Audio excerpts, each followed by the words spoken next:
Diversas organizações que fazem parte do movimento antirracista querem pressionar o Tribunal Superior Eleitoral, TSE, pela defesa de mais candidaturas negras. Inclusive lançaram um site importante que dá início à ação chamada Eleições, aqui está, racistas, deve ser antirracistas, né? Eleições. E é sobre isso que a gente agora vai conversar ao vivo com o doutor em Direito Processual, Irapuan Santana. Bom dia, doutor Irapuan Santana, como vai? Bom dia, Patrick, tudo bem? Tudo bem, muito obrigado por atender a gente. A gente está ouvindo um certo retorno, mas isso é normal, porque não é daqui da mesa, é normal. Primeiro, muito obrigado, a gente quer agradecer ao senhor por disponibilizar um pouquinho do seu tempo para falar desse assunto que nós consideramos também muito importante. E eu pergunto, a entidade, ela já possui uma estimativa de quanto seria esse valor para mais candidaturas negras? Sim, Patrick. Primeiramente, obrigado pelo convite e também a audiência, né, dos nossos ouvintes. Nós temos aí uma ideia muito por alto, porque, na verdade, a gente tem um fundo eleitoral aí, né, de 2 bilhões de reais, e a nossa intenção era pegar aí mais ou menos 15%, que era a metade da cota feminina, né? Mas não foi isso que ficou decidido por enquanto lá no TSE. O que o Tribunal Superior Eleitoral ele decidiu parcialmente, por enquanto, é que haja um investimento proporcional ao número de candidaturas negras existentes em cada partido. Porque o que ficou analisado, o que ficou consignado nas últimas eleições foi que, apesar de haver aí, por exemplo, 12% de candidaturas de mulheres negras, o investimento foi na ordem de mais ou menos 1%. E essa desproporção também acontecia com candidaturas de homens negros. Então, para não haver essa discriminação, o ministro Barroso e o ministro Fachin entenderam que era preciso haver um investimento proporcional de dinheiro, né, do fundo eleitoral e também de tempo de rádio e TV. Pois é, o senhor tocou ainda há pouco nessa questão da proporcionalidade em termos de valores, mulheres, enfim. Dados de um estudo da Fundação Getúlio Vargas Direito sobre a divisão de financiamento naquela eleição de 2018 para a Câmara dos Deputados, esses dados apontam que enquanto mulheres brancas receberam proporcionalmente o mesmo valor, 18%, em recursos de partido, as mulheres negras tiveram quase metade disso, 7%. E esse mesmo estudo da FGV, ele apontou que no caso dos homens brancos, os valores repassados foram maiores, 60%, enquanto candidatos negros, 26%. Aí eu pergunto ao senhor, o senhor acha que esse fundo especial para candidaturas de pessoas negras proposto, ao menos equilibraria esses percentuais?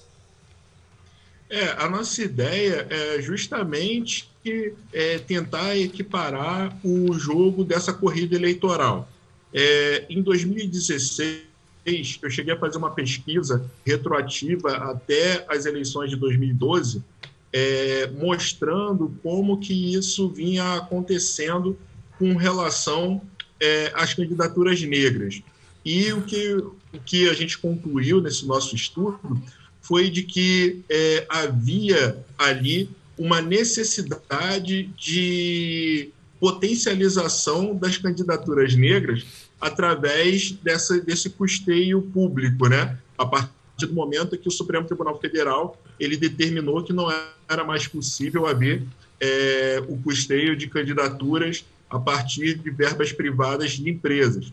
Então, houve aí uma questão muito interessante com relação a essa parte, porque existe uma necessidade de aumento do custeio, porque, na verdade, a corrida eleitoral é uma coisa cara, né?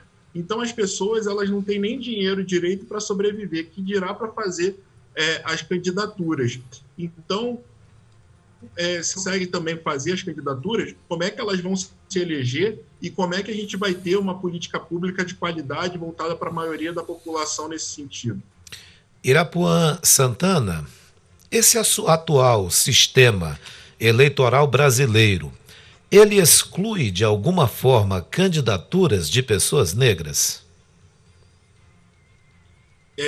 Então, na verdade, atualmente você tem ali uma ideia previamente, mas na verdade existe a ideia em que você tem uma questão relativa a essa parte específica de você não investir nas candidaturas negras como elas deveriam. Bem, segundo a PNAD, que é a Pesquisa Nacional por Amostra de Domicílios Contínua, feita em 2016, a maior parte da população brasileira residente é parda. 95,9 milhões de pessoas. Esse mesmo estudo diz que 46,7% do total é que representam essa maior parte da população parda. O contingente de cor branca representava 44,2% do total populacional do país em 2016. Seriam aí 90 milhões e 900 mil pessoas. E que apenas 8,2% se declararam de cor preta. Eu pergunto, Irapuã, vocês concordam com esses números e percentuais ou não e por quê? Na verdade, o IBGE ele trata, né, a população negra como divididos em pretos e pardos. Né? Então, a partir daí que a gente tem essa questão da maioria da população, de hoje girar em torno de mais ou menos 56%, ser considerados negras.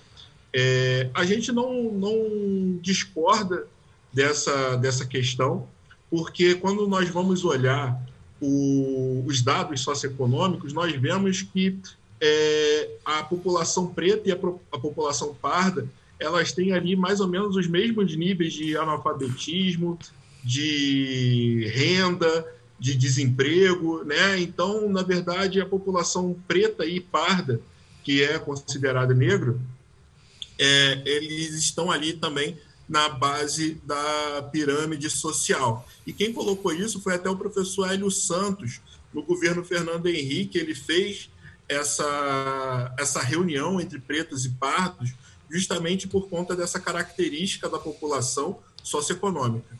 Então, para vocês, não são 8, alguma coisa, sim mais de 50%? Sim, porque, na verdade, a gente está colocando ali a ideia do IBGE, que é de negros serem considerados pretos e pardos. Agora, doutor Irapuã, quais seriam as maiores barreiras que impedem o acesso a recursos da mulher negra, do homem negro na política? Com certeza é o racismo institucional de cada partido. Mesmo os que são ditos mais progressistas, né, os partidos mais progressistas que se colocam em defesa da população negra, eles não têm presidentes de partidos negros, eles não têm coordenadores de agremiações, né, eles não colocam ali candidatos aptos a fazerem frente numa corrida eleitoral. E, a partir daí, você tem com essa falta de investimento, você tem a necessidade de recolocar ou de reorganizar, na verdade, essa instituição. Porque é só a gente observar que, por exemplo, em 2016, para você conseguir se eleger a deputado, você precisava de pelo menos um milhão de reais. Quem tem no Brasil R$1 milhão para poder investir em campanhas, né? Então, dentro dessa perspectiva, nós precisamos entender como que o partido distribui esse dinheiro e por que eles não investem na população negra. Uma outra situação, dentro do que o senhor acabou de dizer, a gente tem visto, ouvido, lido informações de que pessoas negras são as mais agredidas pela polícia, pessoas negras não ocupam muitos cargos de liderança, pessoas negras não têm maior número nas universidades, entre outras questões que eu acredito que o senhor já tem também, não só lido, mas testemunhado. E aí eu pergunto, o senhor acredita que mais negros e negras na política brasileira ajudaria a mudar essa realidade no Brasil? Com certeza, Patrick. Na verdade, eu acho que esse é um passo muito importante para a gente ter uma reforma estrutural por dentro do nosso Estado brasileiro. A partir do momento em que nós tivermos mais candidatos negros com condições de concorrer, nós vamos ter também mais candidatos negros eleitos e, a partir daí, nós vamos ter mais políticas públicas voltadas para a população negra que possam fazer diminuir essa diferença racial tão grande que é existente no Brasil.